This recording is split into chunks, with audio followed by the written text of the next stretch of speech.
Hello दोस्तों, good morning. I hope आप सभी लोग अच्छे होंगे। आज हम लोग सेल बायोलॉजी में हम लोग अगली क्लास पढ़ेंगे, जिसमें हम लोग को पढ़ना है, ठीक है, एंडोप्लाज्मिक रेटिकुलम के बारे में। ठीक है, कल हम लोग पढ़े थे प्लांट सेल के बारे में, ठीक है, और ठीक है एनिमल सेल के बारे में। तो उसमें बताया था कि उनके कौन कौन से पार्ट होते हैं, सब बताया गया था कि ठीक है कौन कौन से जो डबल मेम्ब्रेन के अंदर आते हैं, कौन सिंगल मेम्ब्रेन के आता है, किसमें कह रहा है कि विदाउट मेम्ब्रेन होते हैं, माने ठीक है ऐसे कोशिकांग होते हैं, ठीक है, जो दोहरी झिल्ली के अंदर पाए जाते हैं। कुछ कोशिकांग होते हैं सिंगल झिल्ली के अंतर्गत आते हैं और कुछ बिना झिल्ली के अंतर्गत आते हैं। तो कल हम लोग इसके बारे में पढ़े थे, ठीक है। सेल ऑर्गेनल के बारे में पढ़े थे कि कौन कौन से सेल ऑर्गेनल होते हैं जो दोहरी झिल्ली से घिरे होते हैं, और कौन से सेल ऑर्गेनल्स होते हैं जो एक झिल्ली से घिरे होते हैं, और ऐसे सेल ऑर्गेनल्स जो बिना झिल्ली के घिरे हुए थे। तो कल हम लोग इसके बारे में पढ़े थे। अब हम लोग को पढ़ना है एंडोप्लाज्मिक रेटिकुलम के बारे में कि एंडोप्लाज्मिक रेटिकुलम क्या होता है, जिसको हम लोग बोलते हैं अंतः प्रद्रव्य जालिका बोला जाता है, या अंत द्रव्यी जालिका भी बोलते हैं इसको।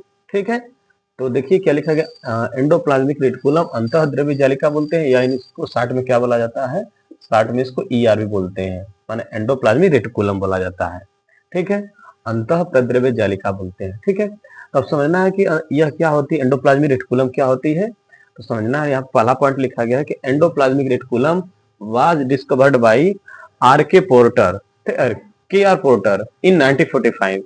ठीक है, कह रहा है कि ध्यान समझना है कि एंडोप्लाज्मिक रेटिकुलम की खोज किसके द्वारा की गई है। तो एंडोप्लाज्मिक रेटिकुलम की खोज के आर पोर्टर के द्वारा 1945 में की गई थी, 1945 में की गई थी। ठीक है, तो पहला पॉइंट है, इसको समझिएगा कि अंतः प्रद्रव्य जालिका की खोज के आर पोर्टर के द्वारा 1945 में की गई थी। अंतः प्रद्रव्य जालिका क्या होती है, तो लिखा गया कि एंडोप्लाज्मिक रेटिकुलम, ठीक है, means a network in inner fluid of cell. कह रहा है कि एंडोप्लाज्मिक रेटिकुलम का मतलब होता है एक तरह से जाल होता है, जो किसके अंदर पाया जाता है, कह रहा है कि जो कोशिका होती है, कोशिका के अंदर जो लिक्विड्स होता है, ठीक है, कह रहा है जो साइटोप्लाज्म होते हैं उसी में यह पाए जाते हैं। ठीक है, तो ध्यान रखा है कि एंडोप्लाज्मिक रेटिकुलम का मतलब होता है एक जाल होता है, एक नेटवर्क होता है, जो कोशिका के अंदर जो फ्लूइड होते हैं उसी में पाए जाते हैं। ठीक है, कह रहा है कि जो कोशिका के अंदर इनर फ्लूइड ऑफ सेल, माने कोशिका के अंदर जो लिक्विड पदार्थ होता है, ठीक है, माने जो हम साइटोप्लाज्म बोलते हैं, या हम लोग उसको क्या बोले, प्रोटोप्लाज्म बोले, तो उसके अंदर जो लिक्विड पाया जाएगा उसी में आपके क्या पाए जाते हैं। तो समझना है कि एंडोप्लाज्मिक रेटिकुलम पाए जाते हैं। ठीक है, कह रहा है कि it is a complex network, कैसा होता है, बहुत जटिल संरचना होती है। ठीक है, एंडोप्लाज्मिक रेटिकुलम की जो संरचना होती है वह कैसी होती है, तो बहुत कम्प्लेक्स होती है। Of channels bound by membrane, यह कैसा घिरा होता है, तो बताए थे कि झिल्ली से घिरा होगा। ठीक है, इस चैनल्स बाउंड बाय मेम्ब्रेन, यह कैसे घिरा होता है, तो ये झिल्ली से घिरा होता है। बताए थे कि यह ऐसे सेल ऑर्गेनल्स होते हैं जो डबल मेम्ब्रेन से बाउंडेड होते हैं। ठीक है, ये दोहरी झिल्ली से घिरे हुआ आपका क्या होता है, सेल ऑर्गेनल होता है। ठीक है, तो ध्यान समझना है कि endoplasmic reticulum means a network in inner fluid of cell. रहा है कि एंडोप्लाज्मिक रेटिकुलम का मतलब होता है एक नेटवर्क होता है, जो कोशिका के अंदर फ्लूइड पाए जाते हैं, चाहे उसको हम साइटोप्लाज्म बोले। ठीक है, करा जो साइटोप्लाज्म होता है उसी के अंदर यह उपस्थित होते हैं। ठीक है, करा it is the complex network of channel bound by membrane. करा यह ऐसा एक जटिल, ठीक है, संरचना होती है जो किसके द्वारा घिरी होती है, तो करा झिल्ली के द्वारा घिरी होती है। ठीक है, यह डबल मेम्ब्रेन बाउंड क्या होता है, सेल ऑर्गेनल्स होता है। ठीक है, तीसरा पॉइंट आपको लिखा गया है, कह रहा है कि endoplasmic reticulum is absent in prokaryotic cell, जो प्रोकैरियोटिक सेल होती हैं। ठीक है, प्रोकैरियोटिक सेलों में आपका ईआर क्या होता है, एब्सेंट होता है, उसमें यह नहीं पाए जाते हैं। और किसमें नहीं पाए जाते हैं, कह रहा एंड मैमेलियन आरबीसी। ठीक है, कह रहा है कि जो स्तनधारी जो होते हैं उनमें उनके कह रहा है आरबीसी में आपके ध्यान रखना है कि एंडोप्लाज्मिक रेटिकुलम नहीं पाया जाता है। तो यह ध्यान रखना है कि किसमें यह एंडोप्लाज्मिक रेटिकुलम नहीं पाया जाएगा, ईआर नहीं पाया जाएगा, तो हम बोलेंगे प्रोकैरियोटिक जो सेल होती है, प्रोकैरियोटिक सेलों में ईआर नहीं पाया जाता है। और हम बोल सकते हैं कि जो मैमेलियन का आरबीसी होता है, माने जो स्तनधारी जो जीव होते हैं उनकी आरबीसी में अब ध्यान रखना है कि यह आपके ईआर नहीं पाए जाते हैं, एंडोप्लाज्मिक रेटिकुलम नहीं पाए जाते हैं। इसको नोट कर लीजिएगा कि एंडोप्लाज्मिक रेटिकुलम क्या होते हैं। ठीक है,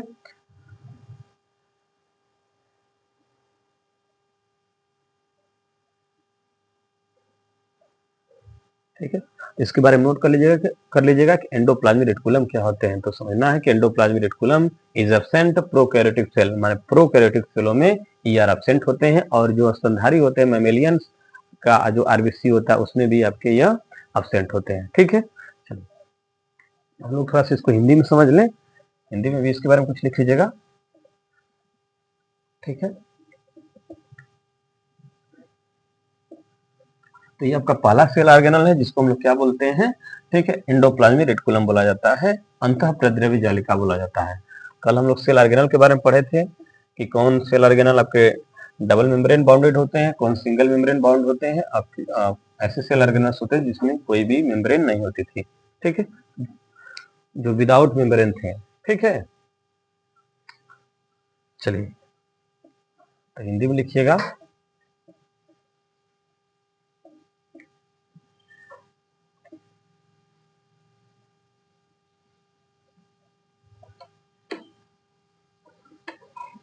देखिएगा, अंतःप्रद्रव्य जालिका की खोज। ठीक है, क्या बोलेंगे, देखिएगा पहला पॉइंट,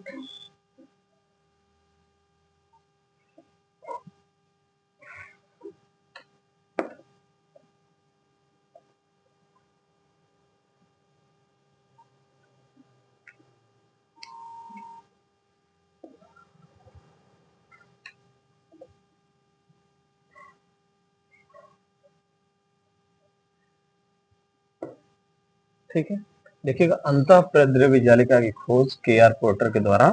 ठीक है,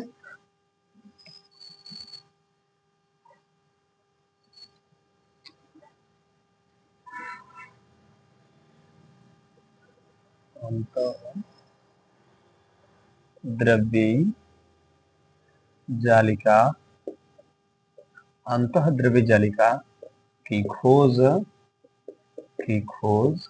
के.आर.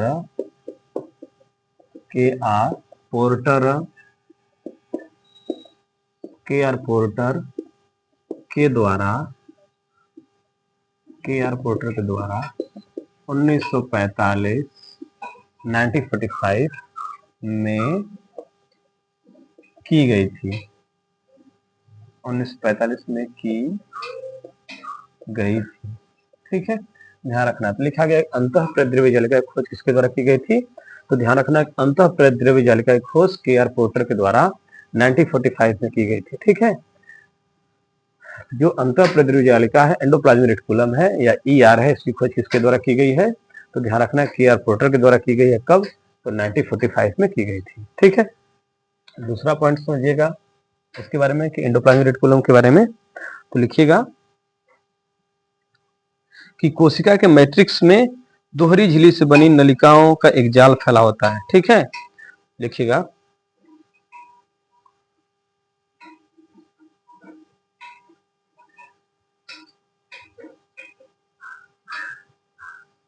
ठीक है, माने जो साइटोप्लाज्म होता है, लिखिएगा कोशिका द्रव्य में। ठीक है, लिखिएगा कोशिका द्रव्य में, कोशिका द्रव्य में, ठीक है, कोशिका द्रव्य में दोहरी झिल्ली से बनी, कोशिका द्रव्य में दोहरी झिल्ली से बनी। ठीक है, कह रहा है कोशिका द्रव्य में दोहरी झिल्ली से बनी नलिकाओं का जाल, दोहरी झिल्ली से बनी नलिकाओं का जाल फैला, नलिकाओं का जाल फैला होता है, नलिकाओं का जाल फैला होता है, माने कोशिका द्रव्य में दोहरी झिल्ली से बनी नलिकाओं का जाल बना होता है, नलिकाओं का जाल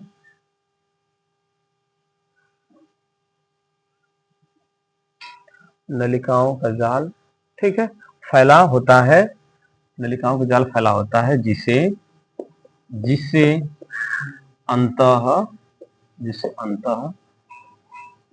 अंतःद्रव्यी जालिका, जिसे क्या कहते हैं, जिसे अंतःद्रव्यी जालिका कहते हैं। ध्यान रखना, जिसे क्या कहा जाता है, अंतःद्रव्यी जालिका कहा जाता है।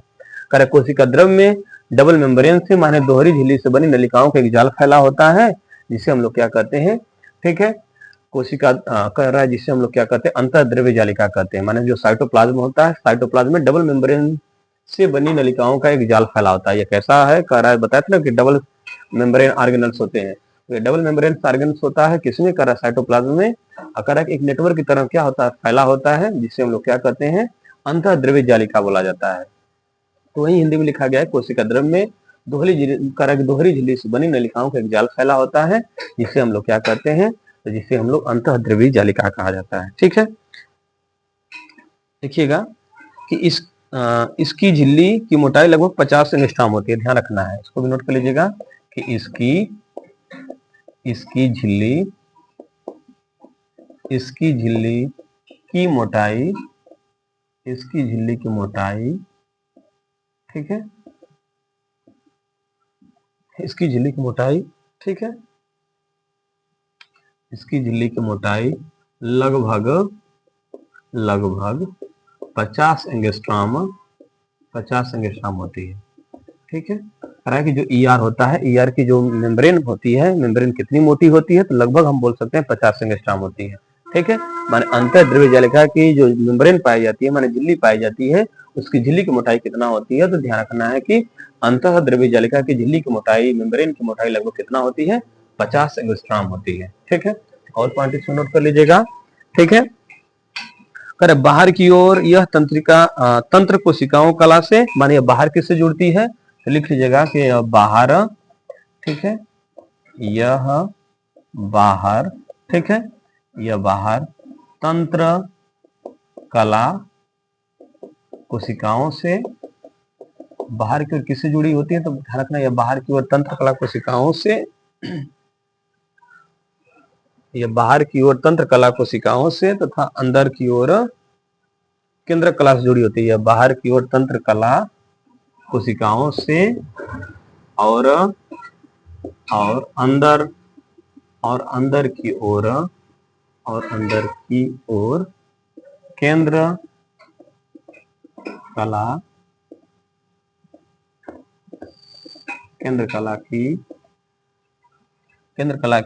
ठीक, और अंदर की ओर केंद्र कला से या केंद्र कला की कोशिकाओं से जुड़ा होता है। केंद्र कला की कोशिकाओं से जुड़ा होता है, ठीक है, ध्यान रखना। करा जो ईआर होता है, ईआर क्या होता है, करा कि जो अंदर की ओर किससे जुड़ा होगा, तो करा कि जो ईआर होता है अंदर की ओर, ठीक है, तंत्र कला कोशिकाओं से जुड़ा होता है, और बाहर की ओर करा केंद्र कला, ठीक है, बाहर की ओर किससे जुड़ा होता है, तो ध्यान रखना है बाहर की ओर यह केंद्र कला की कोशिकाओं से जुड़ा होता है। तो जो एंडोप्लाज्मिक रेटिकुलम होता है वो बाहर किससे जुड़ा होगा, तो बाहर ध्यान रखना है कि तंत्र कला कोशिकाओं से जुड़ा होता है, जबकि अंदर किससे जुड़ा होगा, तो अंदर कह केंद्र कला कोशिकाओं से जुड़ा होता है। ठीक है, तो इसको भी नोट कर लीजिएगा। ठीक,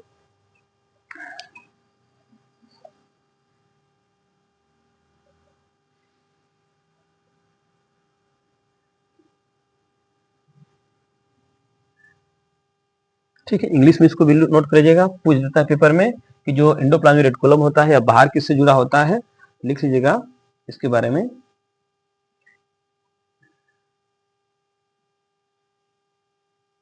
लिखिए एट सम प्लेस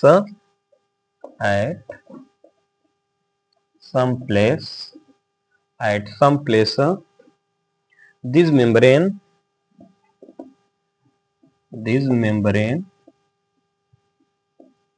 ठीक है, at some place these membrane are connected with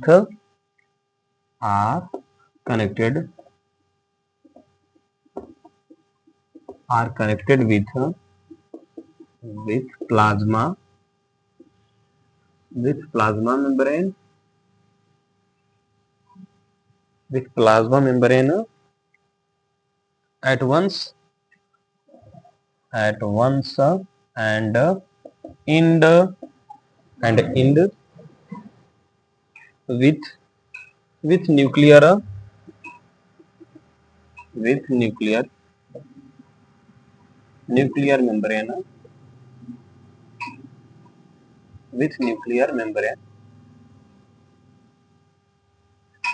membrane, at the other end,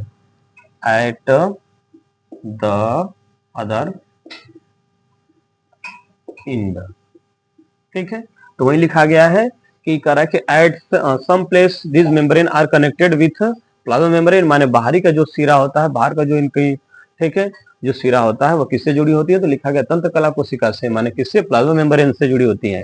ठीक है, आगे लिखा है end with nuclear membrane at the other end, माने जो इनका अंतिम सिरा होता है वह किससे जुड़ा होता है। ठीक है, तो करा कि जो इनका अंदर का सिरा होता है किससे जुड़ा होता है, तो करा केंद्र कला की कोशिकाओं से।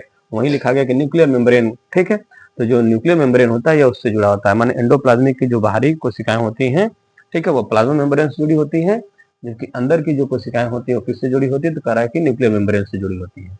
ठीक है, तो ध्यान रखना है कि जो एंडोप्लाज्मिक रेटिकुलम होता है इसकी बाहरी सिरा किससे जुड़ा होता है, तो बाहरी सिरा तंत्र कला कोशिकाओं से, माने प्लाज्मा मेम्ब्रेन से जुड़ा होता है, जबकि जो इनर सिरा होता है, ठीक है, वो किससे जुड़ा होता है, तो न्यूक्लियर मेम्ब्रेन से, माने तंत्र कला कोशिकाओं से जुड़ा होता है, अरे उसको बोलते हैं कि केंद्र कला कोशिकाओं से जुड़ा होता है।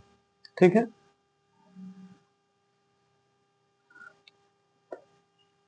ठीक है, इस कारण ही हम लोग कह रहा है कि दो छोटे छोटे कोष्ठकों में बांट सकते हैं।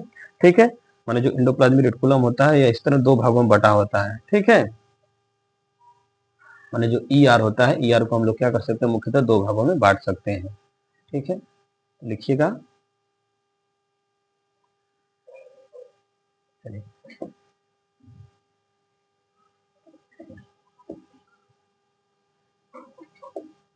अरे भाई जो ई आर होता है, ई आर को हम लोग इसके अकॉर्डिंग, माने जो करा कि आंतरिक सिरा से जुड़ा होते हैं, बाहरी सिरा से जुड़े होने के कारण इनको हम लोग क्या कर सकते हैं, माने प्लाज्मा मेम्ब्रेन और करा कि न्यूक्लियर मेम्ब्रेन से जुड़े होने के कारण इन्हें हम लोग क्या कर सकते हैं, दो भागों में डिवाइड कर सकते हैं। ठीक है, इसे दो भागों में बांटा जा सकता है। ठीक है,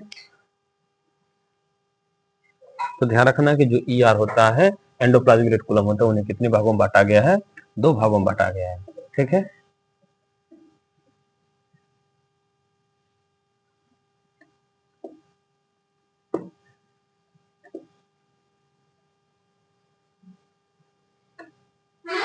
तो लिखिएगा हेडिंग सभी लोग।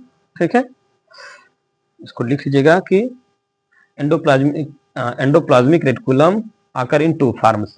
ठीक है, लिखिएगा एंडो, ठीक है, एंडोप्लाज्मिक रेटिकुलम आकर इन टू फॉर्म, एंडोप्लाज्मिक रेटिकुलम आकर इन टू फॉर्म।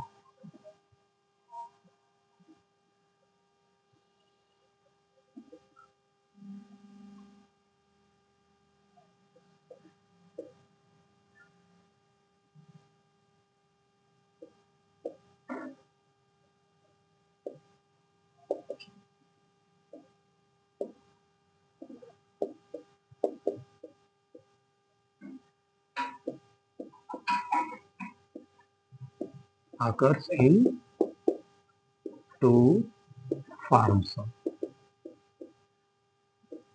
ठीक है, एंडोप्लाज्मिक रेटिकुलम आकर इन टू फॉर्म्स। ठीक है, हिंदी में लिख लीजिएगा कि अंतःप्रद्रव्य जालिका दो प्रकार की होती है, माने अंतः, ठीक है, प्रद्रव्य जालिका, जालिका दो प्रकार की होती है। अंतः प्रद्रव्य जालिका दो प्रकार की होती है। ठीक है, कौन कौन सी होती है भाई, तो इसमें पहला लिखिएगा, पहला हम बोल सकते हैं, पहला होती है आपकी, ठीक है, स्मूथ एंडोप्लाज्मिक रेटिकुलम। ठीक है, पहला होता है स्मूथ, स्मूथ स्मूथ एंडोप्लाज्मिक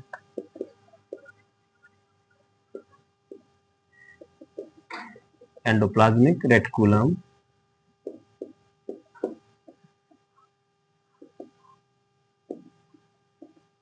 ठीक है, इसको बोलते हैं चिकनी। ठीक है, इसको बोला जाता है, इसको बोल सकते हैं चिकनी अंतःद्रव्य जालिका।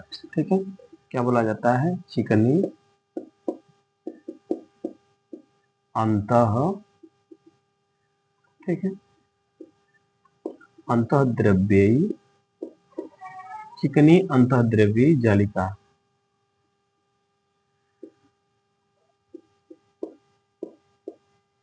चिकनी अंतःद्रव्यी जालिका। ठीक है, ध्यान रखना। पहला आपका कौन सा होता है, तो पहला को हम लोग बोलते हैं स्मूथ एंडोप्लाज्मिक रेटिकुलम बोला जाता है, या इसको शॉर्ट में क्या बोल सकते हैं, शॉर्ट में बोला जाता है SER। ठीक है, SER, एस का मतलब स्मूथ एंडोप्लाज्मिक रेटिकुलम। ठीक है, दूसरा आपका कौन होता है, दूसरा आपका होता है रफ एंडोप्लाज्मिक रेटिकुलम बोलते हैं। ठीक है, दूसरा होता है रफ एंडोप्लाज्मिक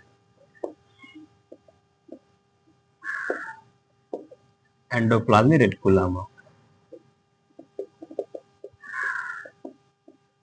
ठीक है, माने इसको बोलते हैं खुरदरी अंतःद्रव्य जालिका, इसको क्या बोला जाता है, इसको खुरदरी बोला जाता है। ठीक है, खुरदरी,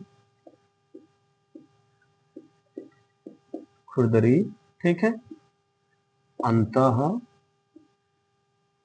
द्रव्यी जालिका बोलते हैं, इसको क्या बोला जाता है, खुरदरी अंतःद्रव्यी जालिका, या RER बोलते हैं साथ में। ठीक है, तो ध्यान रखना है कि जो आपके एंडोप्लाज्मिक रेटिकुलम होते हैं, एंडोप्लाज्मिक रेटिकुलम मुख्यतः कितने प्रकार के होते हैं, तो एंडोप्लाज्मिक रेटिकुलम मुख्यतः दो प्रकार के होते हैं। पहला आप बोल सकते हैं स्मूथ एंडोप्लाज्मिक रेटिकुलम, माने चिकनी अंतःद्रव्य जालिका, माने SER बोलते हैं। दूसरा आपका होता है रफ एंडोप्लाज्मिक रेटिकुलम बोला जाता है, जिसको खुरदरी अंतःद्रव्य जालिका बोलते हैं, जिसको RER बोला जाता है।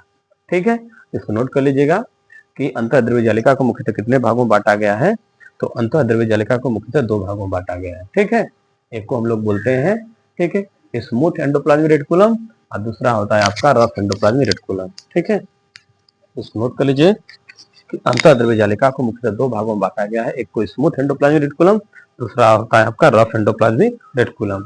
ठीक है, इसको नोट कर लीजिएगा, फिर अब इसमें वन बाय वन हम पढ़ेंगे। ठीक है, चलिए अब इसमें पहली हेडिंग लिखिएगा स्मूथ एंडोप्लाज्मिक रेटिकुलम। अब बात करें भाई स्मूथ एंडोप्लाज्मिक रेटिकुलम क्या होते हैं। ठीक है, इसमें पहली हेडिंग लिखिएगा smooth endoplasmic reticulum. Smooth endoplasmic reticulum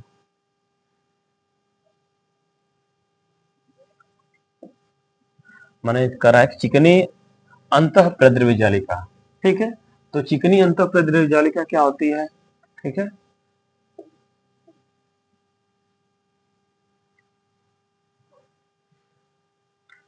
लिखिएगा इसमें। ठीक है, स्मूथ, पहली पॉइंट आप लोग स्मूथ, ठीक है, क्या बोलेंगे इसको, स्मूथ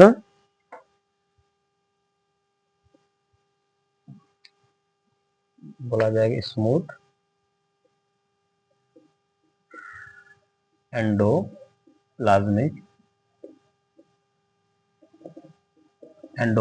रेटिकुलम। ठीक है, माने चिकनी अंतः द्रव्य जालिका, द्रव्य जालिका। ठीक है, जालिका, या शॉर्ट में इसको क्या बोलेंगे, SER, ये भी ध्यान रखना है, शॉर्ट में क्या बोला जाएगा, SER। तो अब SER क्या होती है, ध्यान रखना है, करा कि SER of are smooth because ribosome are not attached to them. ठीक है, ध्यान रखना है कि SER एक ऐसी अंतर्द्रव्य जालिका होती है जिसपे क्या पाए नहीं जाते हैं, राइबोसोम नहीं पाया जाता है। राइबोसोम न होने के कारण ये कैसी होती है, चिकनी होती है। माने चिकनी अंतर्द्रव्य जालिका ऐसी होती है, जैसे देखें ये बोर्ड जो है, व्हाइट बोर्ड है, ठीक है, एकदम पूरा रफ करा, एकदम पूरा चिकना है, स्मूथ है। ठीक है, तो अगर है कि इसी तरह वो क्या होते हैं आपके स्मूथ एंडोप्लाज्मिक रेटिकुलम होती है, जो स्मूथ एंडोप्लाज्मिक रेटिकुलम होता है उसके कह रहा है कि राइबोसोम नहीं पाए जाते हैं, राइबोसोम न पाए जाने के कारण ही क्या होती है, स्मूथ होती है, चिकनी होती है। तो लिख लीजिएगा इसके बारे में। ठीक है, स्मूथ एंडोप्लाज्मिक रेटिकुलम के बारे में। ठीक है, ये लिखिएगा मेम्ब्रेन्स ऑफ SER। ठीक है,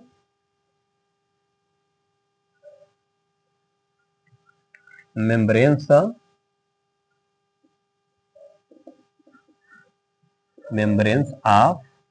SER। अब 60 में लिख रहे हैं, ध्यान रखना है कि इसको क्या बोला जाएगा, स्मूथ एंडोप्लाज्मिक रेटिकुलम। ठीक है, करा है कि मेम्ब्रेन्स ऑफ SER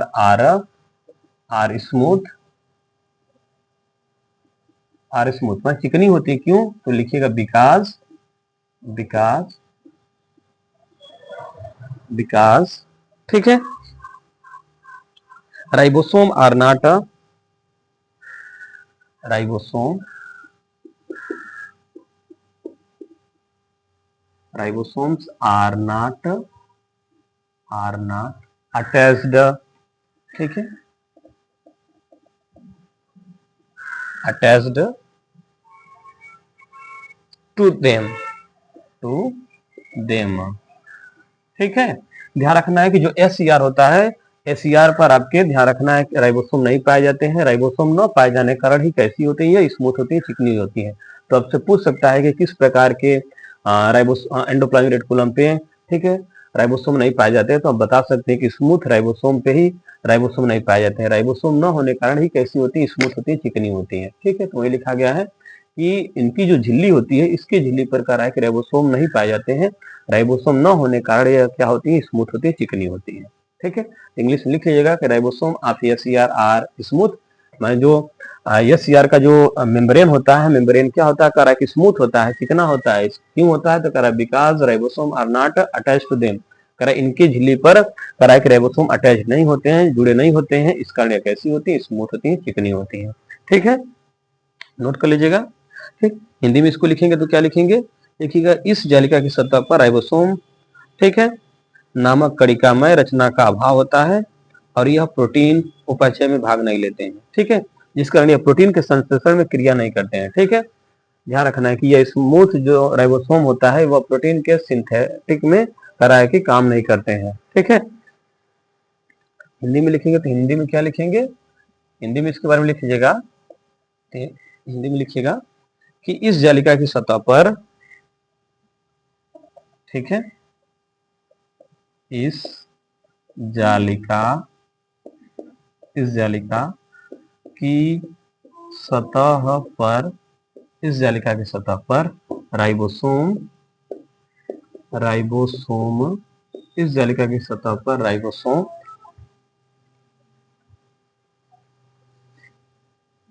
चलिए तो देखिएगा हिंदी में इसके बारे में, तो हिंदी में क्या लिखा गया है, तो कह रहा है कि इस जालिका की सतह पर राइबोसोम नामक कणिका में संरचनाओं का अभाव होता है, ठीक है।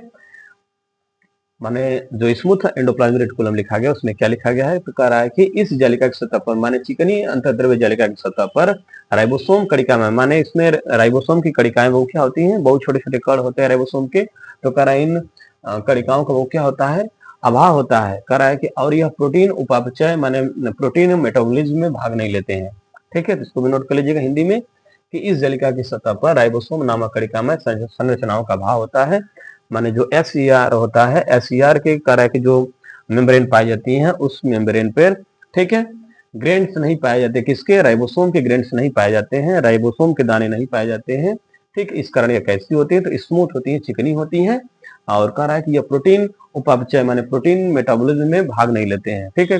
पूछ सकता है कि प्रोटीन मेटाबॉलिज्म में कौन सी भाग नहीं लेते हैं, तो आप बोल सकते हैं कि स्मूथ एंडोप्लाज्मिक भाग नहीं लेते हैं, ठीक है। इसलिए भाग नहीं लेते, कह रहा है कि इनकी जो मेम्ब्रेन पाई जाती है, ठीक, उस पे प्रोटीन के कह रहा है कि ग्रेन्स नहीं पाए जाते हैं, ठीक है। इसको नोट कर लीजिएगा कि अंतःद्रव्य जालिका की सतह पर राइबोसोम नामक कणिका में संरचनाओं का अभाव होता है और ये प्रोटीन उपापचय की क्रिया में भाग नहीं लेते हैं, ठीक है।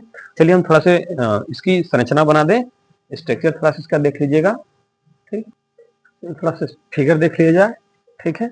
तो ध्यान समझना है कि ये आप देख ऐसे कुछ संरचना होती है किसकी, तो एसईआर की होती है स्मूथ, ठीक है, एंडोप्लाज्मिक रेटिकुलम की होती है, माने अंतःद्रव्य जालिका की होती है। तो बताए थे इसका जो बाहरी सिरा होता है, माने आउटर जो, ठीक है, सिरा होता है वह किससे जुड़ा होता है, तो बताए थे कि प्लाज्मा मेम्ब्रेन से जुड़ा होता है, किससे, प्लाज्मा मेम्ब्रेन से, प्लाज्मा मेम्ब्रेन से जुड़ा होता है, जबकि इसका इनर सिरा जो होता है, आंतरिक सिरा होता है, ठीक है, वो माने इससे किससे जुड़ा होता है, तो बताया था न्यूक्लियस, ठीक है, मेम्ब्रेन से, न्यूक्लियस मेम्ब्रेन से जुड़ा होता है। तो ध्यान रखना है कि आंतरिक सिरा किससे जुड़ा होता है, तो बोल सकते हैं कि बाहरी सिरा जुड़ा होता है, जबकि आंतरिक सिरा किससे जुड़ा होता है, तो न्यूक्लियर मेम्ब्रेन से जुड़ा होता है, ठीक है। तो ध्यान रखना है कि जो आप देख रहे हैं ये स्मूथ है, चिकनी है, इस पे कोई भी कह रहा है कि राइबोसोम के दाने नहीं पाए जाते हैं, राइबोसोम की कणिका नहीं पाई जाती है, इस कारण यह कैसी होती है, तो स्मूथ होती है। तो आपको स्मूथ एंडोप्लाज्मिक रेटिकुलम के बारे में लिखाया गया है, एसईआर के बारे में लिखाया गया है। ध्यान समझना कि एसईआर क्या होती है, तो कह रहा है कि membrane of SER are smooth because ribosome are not attach to them. ठीक है, कह रहा है कि स्मूथ मेम्ब्रेन कैसी होती है, चिकनी होती है, इसलिए चिकनी होती है क्योंकि इस पे राइबोसोम के कण नहीं पाए जाते हैं, कण इससे जुड़े नहीं होते हैं। वो हिंदी में लिखाया गया है, किस जलिका की सतह पर राइबोसोम नामक कणिका की संरचनाओं का अभाव होता है, यह प्रोटीन उपापचय में भाग नहीं लेते हैं। ठीक है, जो स्मूथ राइबोसोम होती है उस पे प्रोटीन के कारण राइबोसोम के ठीक है ग्रेन्स नहीं पाए जाते हैं, जिसके कारण ये कैसी होती है, तो ध्यान रखना है कि स्मूथ होती है और ये किसमें भाग नहीं लेती है, तो ध्यान रखना है कि प्रोटीन के उपापचय में भाग नहीं लेती है। ठीक है, प्रोटीन के कारण की मेटाबॉलिक फंक्शन में भाग नहीं लेती है। चलिए अब हम लोग को दूसरा इसमें पढ़ना है, दूसरा ईआर के बारे में। ठीक है, जिसको हम लोग बोलते हैं रफ ईआर बोलते हैं। ठीक है, मान्य खुरदरा, ठीक है, एंडोप्लाज्मिक रेटिकुलम बोला जाता है या खुरदरा अंतःद्रव्य जालिका बोलते हैं, लिखिएगा उसको। दूसरी हम लोग की हेडिंग होगी खुरदरा अंतःद्रव्य जालिका।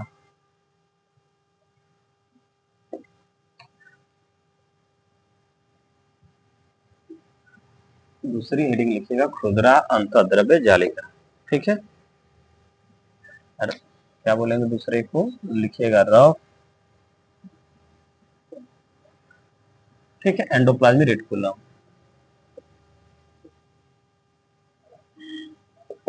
रेटिकुलम,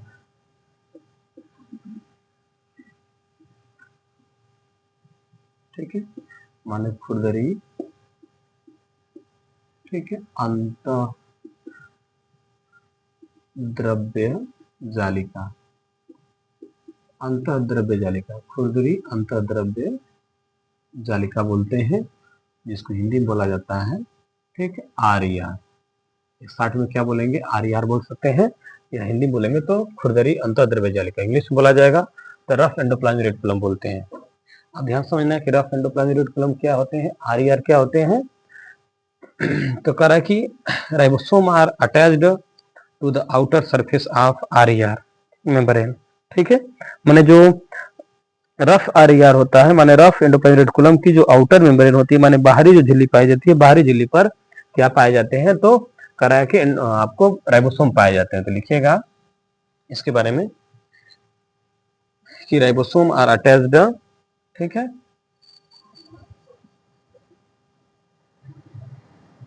राइबोसोम्स आर अटैच्ड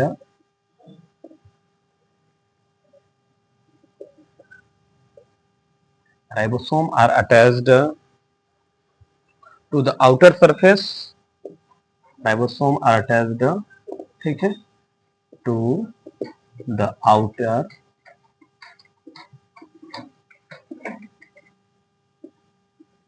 ठीक है, ribosome are attached to the outer surface of RER membranes of RER माने रफ एंडोप्लाज्मिक रेटिकुलम मेम्ब्रेन्स, ठीक है, मेम्ब्रेन्स, ठीक है, नोट कर लीजिएगा कि कह रहा है कि जो राइबोसोम होते हैं, राइबोसोम आपके एंडोप्लाज्मिक माने आर पर वो क्या होते हैं, कह रहा है कि अटैच्ड होते हैं, पाए जाते हैं, जुड़े होते हैं। ठीक है, कह रहा है कि हेंस आर हैव, ठीक है, ग्रेनी और रफ अपीयर्स, इसी कारण कह रहा है कि जो आर होती है वह कैसे दिखाई देती है, तो कह रहा है कि रफ दिखाई देती है। ठीक है, लिखिएगा हेंस, हेंस, ठीक है, hence are membrane, hence hence are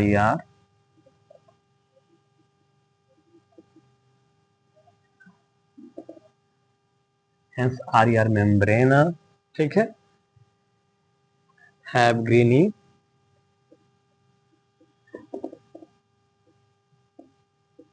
have greeny, have greeny or rough, have greeny or rough appears, ठीक है, appears, ये appearance लिख लीजिएगा।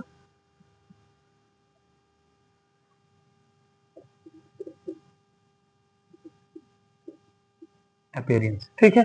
कह रहा है कि ribosome are attached to the outer surface of RER membrane. कह रहा है कि जो आपके आरईआर मेम्ब्रेन का आउटर जो सरफेस होता है उस पे क्या होती है, तो कह रहा है कि राइबोसोम अटैच्ड होते हैं, जुड़े होते हैं।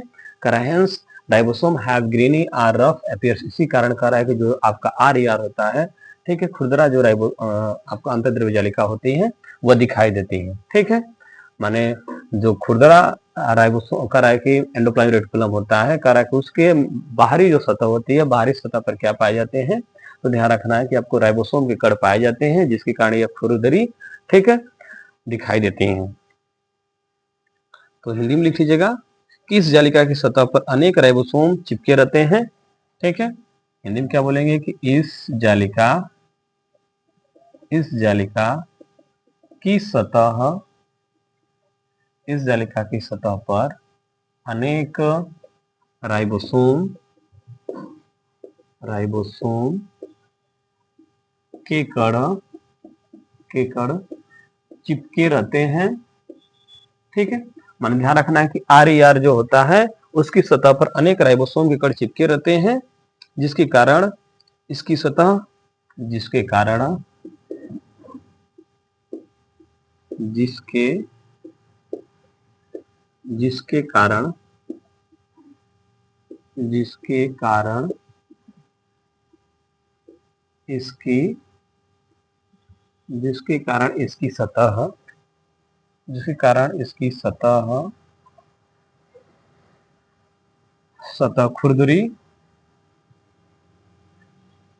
खुरदरी या रफ प्रतीत होती है, ठीक है, प्रतीत होती है। जिसके कारण इसकी सतह कैसी प्रतीत होती है, तो रफ या खुरदरी प्रतीत होती है, ठीक है। अरे यह मुख्य रूप से प्रोटीन उपापचय में भाग लेता है, ठीक है। नोट कर लीजिएगा कि यह मुख्य रूप से प्रोटीन उपापचय, ठीक है, प्रोटीन मेटाबॉलिज्म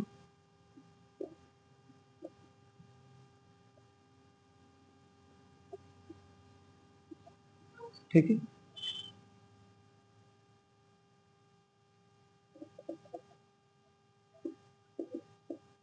मेटाबॉलिज्म में भाग लेता है, मेटाबॉलिज्म भाग लेता है, ठीक है।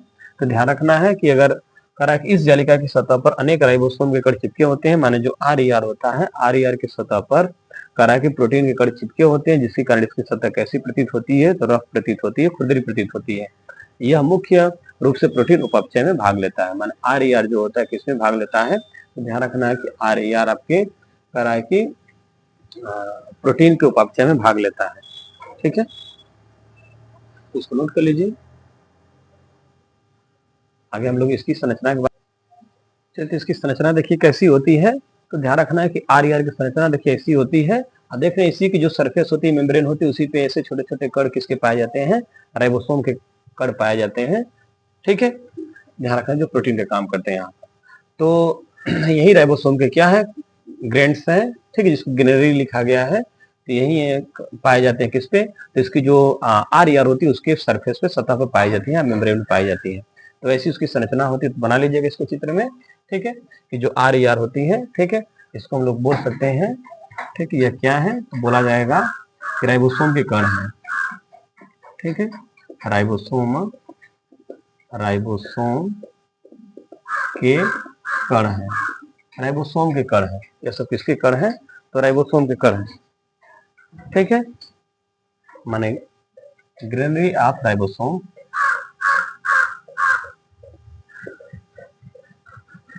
ठीक है, ग्रेनरी ऑफ राइबोसोम बोले जाएंगे,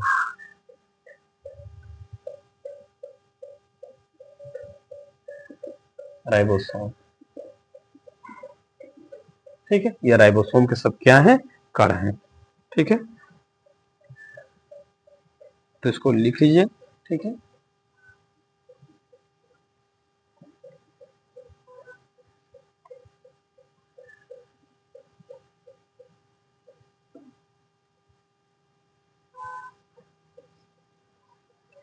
चलिए अब आगे हम लोग पढ़ा जाएगा कुछ इसमें, ठीक है।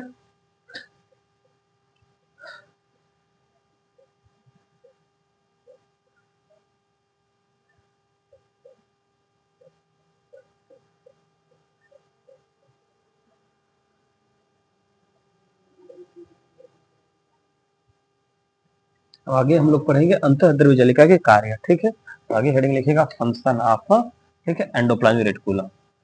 ठीक है, अब आगे हम लोग पढ़ेंगे फंक्शन ऑफ एंडोप्लाज्मिक रेटिकुलम, अंतःद्रव्य जालिका के कार्य। ठीक है, हेडिंग लिख लीजिएगा अंतःद्रव्य जालिका के कार्य, फंक्शन ऑफ एंडोप्लाज्मिक रेटिकुलम, अंतःद्रव्य जालिका के कार्य। माने endoplasmic reticulum provides mechanical support of the cell. ठीक है, पहले फंक्शन लिख लीजिएगा फंक्शन ऑफ ईआर, माने अंतःद्रव्य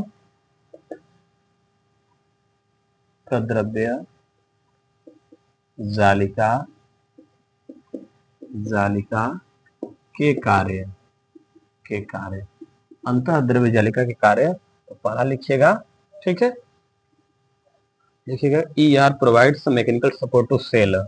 ठीक है, पहला लिखिएगा ई आर, ठीक है, ई आर प्रोवाइड्स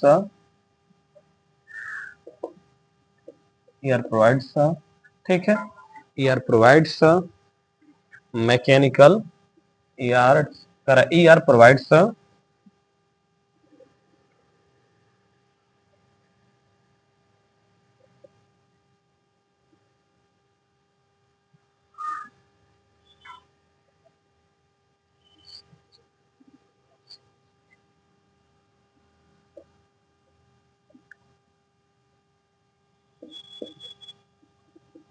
ठीक है, क्या लिखा गया, कह रहा है कि E R provides mechanical support, ठीक है, to mechanical support of cell, माने ठीक है, टू द सेल लिख लीजिएगा, टू द सेल होगा, ठीक, टू द सेल,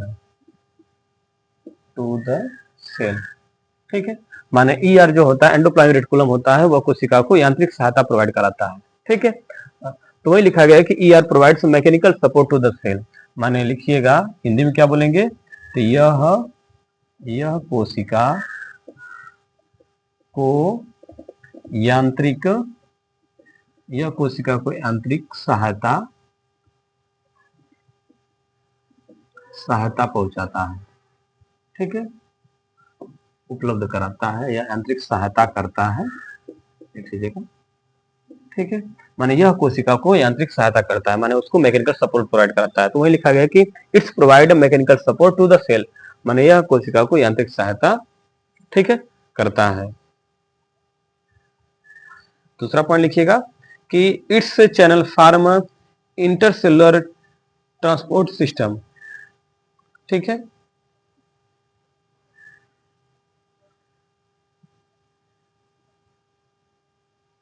माने किसका काम करता है, तो कह रहा इंटरसेलुलर ट्रांसपोर्ट सिस्टम का भी कार्य करता है। ठीक है, माने कह रहा कोशिका के अंदर पदार्थों को एक स्थान से दूसरे स्थान तक पहुंचाने का भी काम करता है। ठीक है, दूसरा पॉइंट लिखिएगा इसमें, पॉइंट नंबर दूसरा। ठीक है, दूसरा पॉइंट लिखिएगा कि इट्स चैनल्स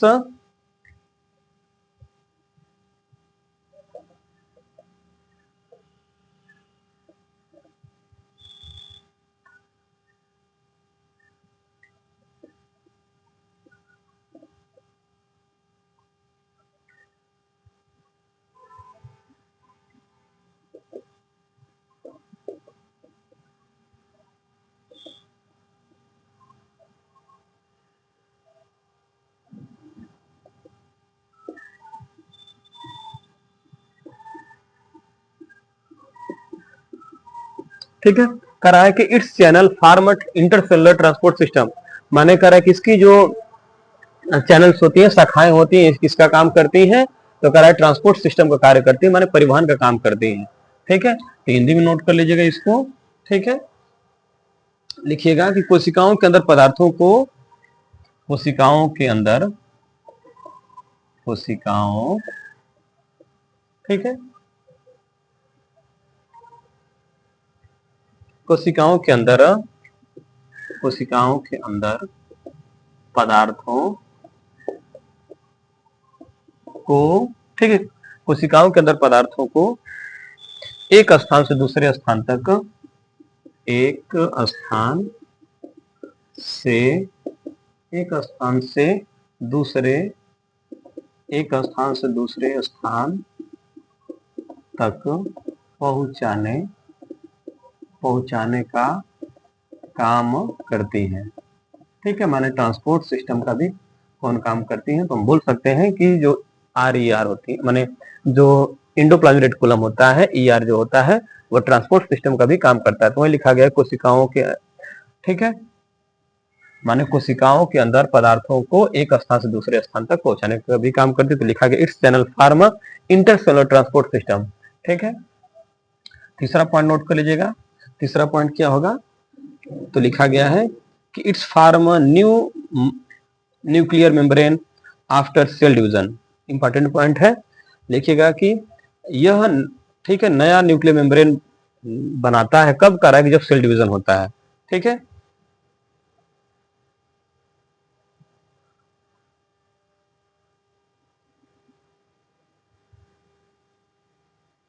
लिखिएगा इट्स फॉर्म, ठीक है, it form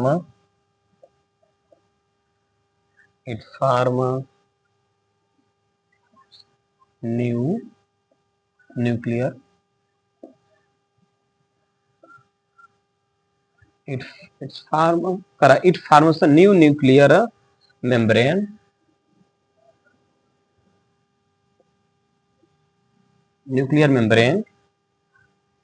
after every cell division after every cell division ठीक है, कर रहा है कि it form new nuclear membrane, कर रहा है कि नए न्यूक्लियर मेम्ब्रेन का निर्माण करता है। ठीक है, कब कर रहा है कि भाई आफ्टर सेल डिवीजन, जब कर रहा है कोशिका का विभाजन होता है, कोशिका विभाजन के बाद यह कह रहा है कि नया न्यूक्लियर मेम्ब्रेन बना देता है। ठीक है, तो इसको नोट कर लीजिएगा, ये सेल डिवीजन के बाद नया न्यूक्लियर मेम्ब्रेन का निर्माण करता है। ठीक है, माने केंद्र कला का निर्माण करता है जब सेल डिवीजन होता है।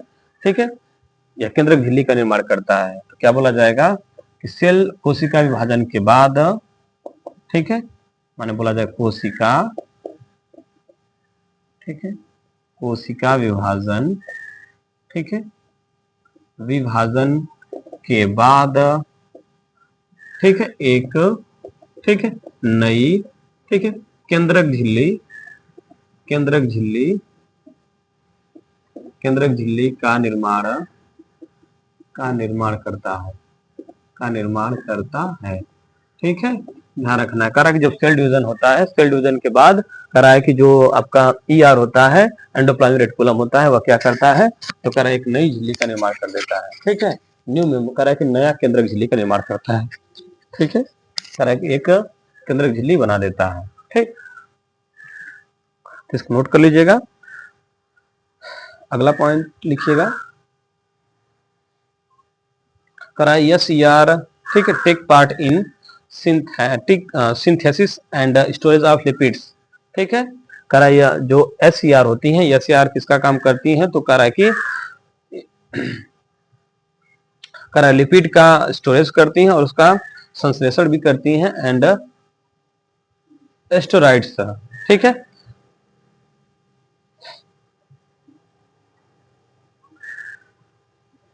तो लिख लीजिए कि यह जो आपका स्मूथ होती जो है अंतःद्रव्य जालिका, ये किसका काम करती है, तो कह रहा है कि स्टेरॉइड, ठीक है, लिपिड्स, कोलेस्ट्रॉल बोल सकते हैं, वसा बोल सकते हैं, इनका संश्लेषण करती हैं। जबकि RER किसका करती हैं, तो यह प्रोटीन का करती हैं। ठीक है,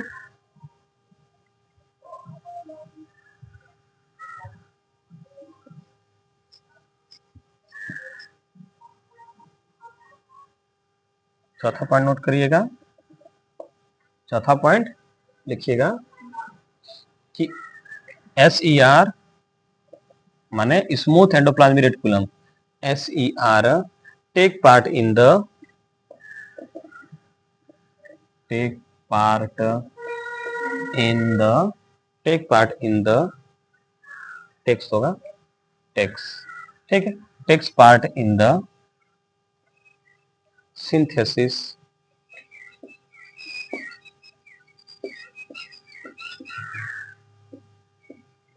सिंथेसिस, सिंथेसिस, ठीक है। कह रहा है कि SER टेक्स पार्ट, लिख लीजिएगा, टेक्स होना चाहिए, takes TAKES, takes part in the synthesis and storage,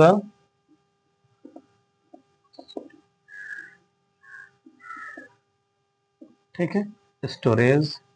कह रहा है कि SER takes part in the synthesis and storage of lipids, and, ठीक है, and steroid,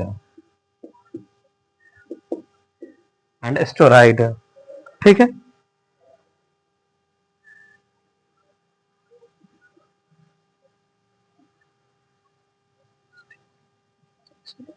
शुद्ध स्पेलिंग STEROIDS, स्टेरॉइड्स, ठीक है। कह रहा है कि SER किसका काम करता है, तो ध्यान रखना है कि SER कह रहा है कि आपके लिपिड्स का, और कह रहा है स्टेरॉइड का क्या करता है, कह रहा है कि स्टोरेज भी करता है और उसका संश्लेषण भी करता है, ठीक है। माने हम बोल सकते हैं कि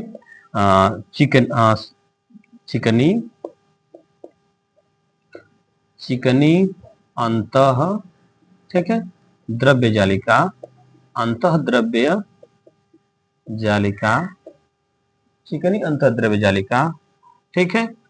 लिपिड और स्टेरॉइड, ठीक है। लिपिड और स्टेरॉइड,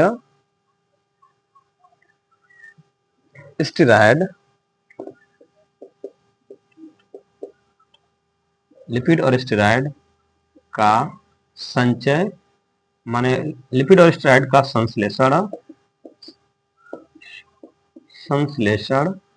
और संचय, माने इकट्ठा करती है, संचय करती है। SER का काम क्या होता है, ध्यान रखना, SER का काम होता है लिपिड और स्टेरॉइड का संश्लेषण करना, एब्जॉर्प्शन करना और उसका, ठीक है, कार्यवाही का स्टोरेज करना, ठीक है। तो ध्यान रखिएगा, इसको लिख लीजिएगा कि जो SER होता है ये किसका काम करती है, तो SER किसका काम करती है, तो कह रहा है कि ये आपके लिपिड और प्रोटीन का क्या कह रहा है, लिपिड और स्टेरॉइड का क्या करती है, संश्लेषण करती है और संचय करती है। इसको नोट कर लीजिएगा,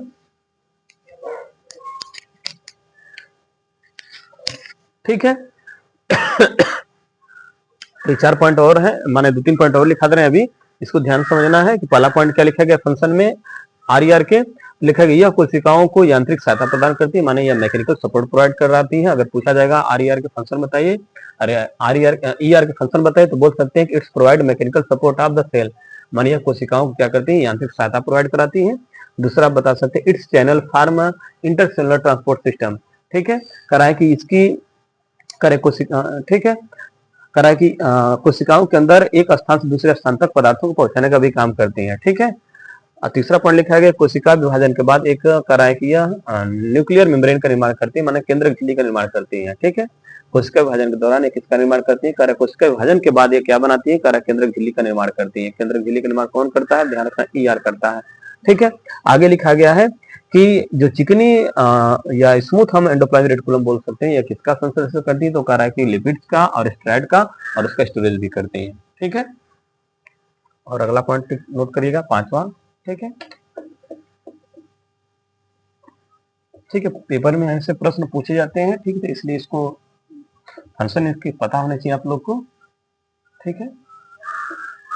5वां इसके पॉइंट नोट करिए, 5वां पॉइंट क्या होगा, लिखिएगा RER help in the synthesis and transport of protein, ठीक है। RER का काम क्या होता है, तो लिखिएगा RER माने रफ एंडोप्लाज्मिक रेटिकुलम, कह रहा है RER, ठीक है, helps in the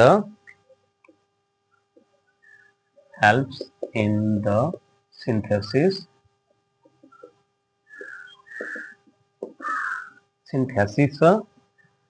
end transport of protein, synthesis and transport of protein, ठीक है। कह रहा है कि RER जो रफ एंडोप्लाज्मिक रेटिकुलम होती हैं वह क्या काम करती हैं, तो कह रहा है भाई वो प्रोटीन का संस्करण भी करती है और प्रोटीन का क्या करती है, परिवहन करती है। लिखिएगा कि खुरदरी अंतः द्रव्य जालिका, खुरदरी अंतः द्रव्य जालिका, ठीक है, प्रोटीन अंतः द्रव्य जालिका प्रोटीन का संश्लेषण, प्रोटीन का संश्लेषण और ठीक है परिवहन, और परिवहन का कार्य करती है, कार्य करती है। माने जो आपका ठीक है आर यह होता है, खुरदरी एंडोप्लाज्मिक रेटिकुलम जो होता है वह किसका काम करता है, तो प्रोटीन का संश्लेषण भी करता है, सिंथेसिस भी करता है और उसका ट्रांसपोर्टेशन भी करता है। तो वही लिखा गया है कि आर ए आर ठीक है helps in the synthesis and the transport of protein. ठीक है, आर ए आर किसका काम करती है, तो आर ए आर सारा प्रोटीन का संश्लेषण भी करती है और उसका ट्रांसपोर्टेशन भी करती है। ठीक है, इसको भी नोट कर लीजिएगा।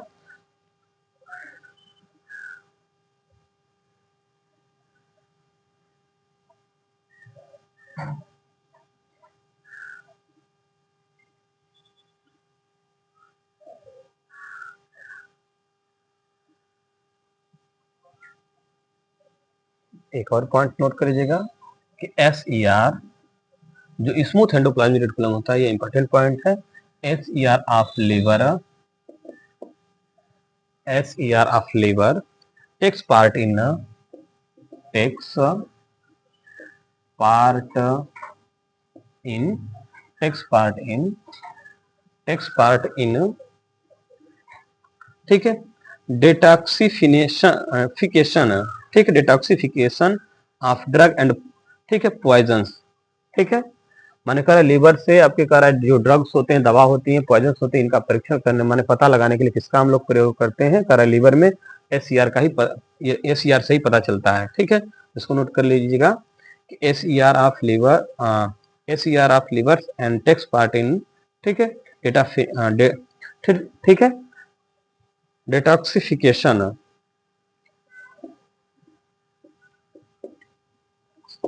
ठीक है DETOXI डिटॉक्सिफिकेशन, ठीक है detoxification of many drugs and protein और एंड पॉइजन। ठीक है, एंड पॉइजन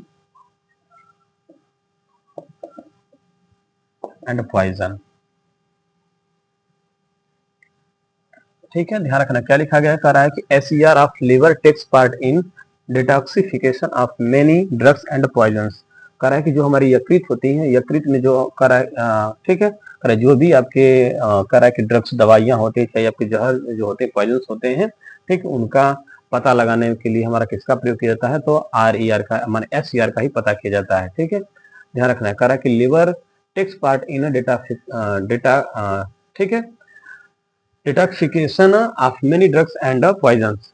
ठीक, माने जो हमारे यकृत होती हैं, यकृत में क्या होता है, तो कह रहा है यकृत में माने यकृत की जो एसईआर होती है, यकृत में आपके भी एसईआर पाया जाता है, स्मूथ एंडोप्लाज्मिक रेटिकुलम पाया जाता है। इस ठीक है यकृत में जो एसईआर होता है उसका काम क्या होता है, तो कह रहा है कि ये जो भी ड्रग्स होती हैं और पॉइजन्स होते हैं उनका डिटॉक्सिफिकेशन करने में हम पता करते हैं, उनका परीक्षण करने में पता किया जाता है। ठीक है, इसको नोट कर लीजिएगा।